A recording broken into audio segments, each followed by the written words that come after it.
Hello and welcome to This Is. E3 is no longer happening this June as scheduled, which really begs the question, is this the end of the show? Isn't that kind of crazy? Man, it's kind of sad. So the first E3 I ever went to was 2013, where they announced the Xbox and the PS4 within like 2 hours of each other. My goal getting out of college was to eventually end up going to an E3. So my first year out of college, I had a different job that had nothing to do with games, but I got this job. So I've been to the last 3 E3s, and it was kind of like the perfect moment for it to start dying its very slow death. So this is a very big year for gaming. 2020 is when we were seeing not only the PS5, but also the Xbox Series X. And traditionally, E3 has been the place where we really see these consoles first and foremost. Now, on the Xbox side, obviously we got an early look at it last year. But on the PlayStation side, it's even weirder because Sony's not even going to E3, or they weren't even going to E3 this year. Right, and the most important thing to note there is that Sony hasn't gone to E3 for 2 years now. Yeah. And Nintendo hasn't been there for a while. Well, they're like kind of there. They do the really, directs. Exactly. So that's kind of like my first question is, do we even really need E3 at this point? Because Sony kind of copied Nintendo's directs with the state of play things. Xbox has kind of dipped their toe into it with Inside Xbox. They've done a couple live streams there. It feels like E3 is really just a time for them to do it because also these press conferences that are the main reason most people watch E3 to begin with happen before the show even starts. So I guess the best sort of analogy I have is when you look in the tech space. As someone who's been to a few tech events over the years, in those early days, things like CES, which I would say is kind of the tech version of E3, they would have all the tech there. So they'd have all the announcements. And when you look at the Microsofts and the Intels and the Apples of the world, the last thing they want to do is have to fight through the noise and like go, oh, you know what, here's an announcement, 10 minutes later, another and another and another. So most companies have really moved into this very similar model of, Apple has always held their own press conferences, but now Microsoft does. Now most companies sort of have their own events.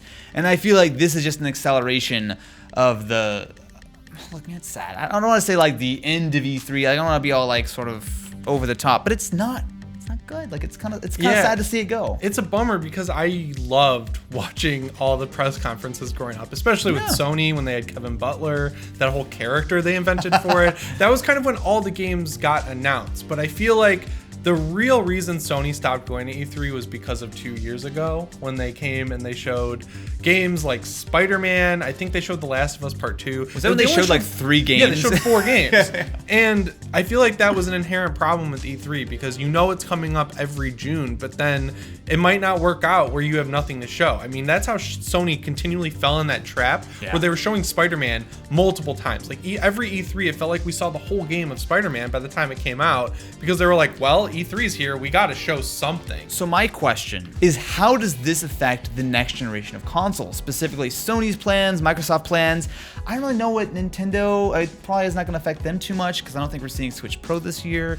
But what do you think this does to the gaming industry at large? It's very clear to me personally that Microsoft has been really trying to front load all of the stuff with their actual console as much as they can. It really felt like by the time we got to E3, that was when we would start seeing the actual games because you got to consider there's a new Halo game coming out this year. I know a lot of you probably forgot that. They showed a trailer like 2 E3s ago or something. Yeah, they announced it 2 E3s ago. And then last year they showed like a weird cinematic that kind of kicked off the story, but we have seen no gameplay from Halo Infinite, which comes out at the end of this year. And obviously, out of all the companies, Microsoft is probably going to have the biggest presence at E3. Right, because they own the theater right across the street where they do their massive press conference and they have people come play games there all week. Like, it's a big event. We've gone like last year, and it's not just exclusives they have. I played Borderlands 3 at the Microsoft Theater last year. It wasn't on the show floor. So I feel like a lot of the third parties are also losing something by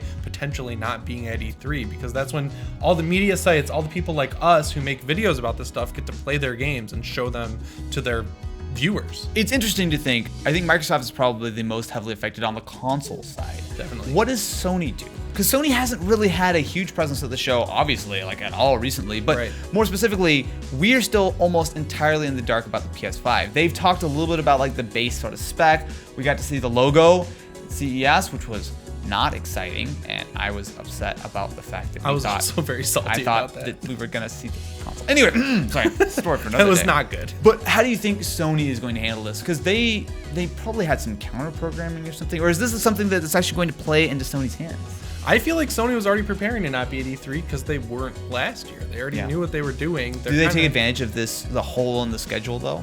Yeah. Maybe they think like they're gonna kick Microsoft sort of like off kilter and go, oh, by the way, PS5, all the games, boom. The problem is Sony has an issue this year where they have two massive games coming out right next to each other. Like The Last of Us 2 comes out very soon. I think in April, I want to say, is when The Last of Us 2 is out.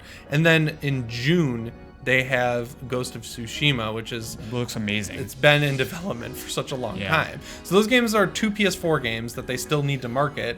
I'm sure they don't want to take any wind out of The Last of Us 2's sales by saying, hey, we have this massive PS4 game coming out this year, but be excited for the PS5. Be excited for this new console, but still be excited for our PS4 game. You know, that's a very good point. They kind of back themselves into a corner. And with Microsoft constantly just putting out new detail after new detail about their console with no competition or no clapback at all from Sony, it's really weird. It's a weird situation. I do think it's interesting your point about the third parties, because we're not going to play a lot of these games if we don't get a chance to play them at E3, right? Like they're not going to see us demos and all that kind of stuff. So it's interesting to see how all of the various different companies who've really kind of dominated E3 recently, right? Because before it used to be like, you know, there's the main hall, and you had Nintendo, Sony, Microsoft all kind of side by side, and then you had like the developers kind of sprinkled around. But in recent years, when you go to the Activision booth, that was like the biggest booth I feel like for the last couple of E3s. What do all of the third parties do now that essentially they're losing they're probably their biggest marketing opportunity before the end of the year when they launch all of their major games? One third party that is actually ahead on this stuff is Bethesda. Every year, or for the past few years, they've done these things called Bethesda Days, where they get a bunch of their games that are coming out together. I actually went to one for The Evil Within 2, Skyrim on Switch, Doom on Switch, and there was one more game that came out this year. But they basically shuttle you from station to station. You get to play each game, write down your thoughts. There's really they don't really expect you to write all of them up. It's just a gameplay capture event where people can come try out their games. They just did it at PAX, where they let people play Doom Eternal. But it's an event. It's an in-person event. I think in-person events, as we've seen not only here in the gaming space, but in the tech space as well, they're hard to pull off. You can't really bring a ton of people to try your things right now. It's expensive. Well, it's expensive, and it's somewhat not a good idea for obvious reasons that YouTube doesn't want us to talk about. Hey, we're not getting demonetized. Xbox has xCloud. Let's see some demos. Everyone gets a free trial of xCloud for the next, 3 weeks. Well, that's what Nintendo did, right? Are you trying to insinuate that instead of doing E3, Microsoft just releases Series X games via xCloud and everyone gets to try them? Why not? Why not? They could do a multiplayer beta for Halo. You're not going to get the real experience. I don't think that's the best one. Maybe. It's just as good an experience as waiting in line for 10 hours to play for 30 seconds. Or not play at all. Yeah. Having been at E3 though, a lot of these builds you get to try out are very, very thin vertical slices of these games. Like if you veer outside of their predetermined path at all, it'll just crash right to the games aren't dashboard. ready. But real talk here, Austin. Yeah. E3's been going downhill for a while, and this year specifically has had blow after blow. Like Jeff Keighley has already backed out with, I think it's called E3 Live is his little thing. Again, that's off the site of E3, but it was still a way to get people excited to have live streams and see games and stuff like that. It's sad, man. It's not a good day for gaming. It's not a good day for humanity. This is a big deal for us gamers. Another big problem E3 had is that just a few days ago, their creative director stepped down saying that they had mixed emotions about it, which is odd. You don't want to hear something like that. You wouldn't expect your creative director to be happy to no longer be working with you at all. Look, man, are we going to see E3 come back next year? I don't think so. I think it's a good time for them to just back away. Just silently go away and not come back. As sad as that is. I hope not. I hope we see E3 come back. It's a good show. It's a good place to see a lot of new games and experience things. But you're right. There have been many problems. I'm really curious. What do you guys think about the E3 news? Let us know in the comments below. Definitely be sure to subscribe to This Is, because we are soon to be the only source in the entire universe for gaming information. And until next time. Do you have an outro, Jimmy? Because I don't.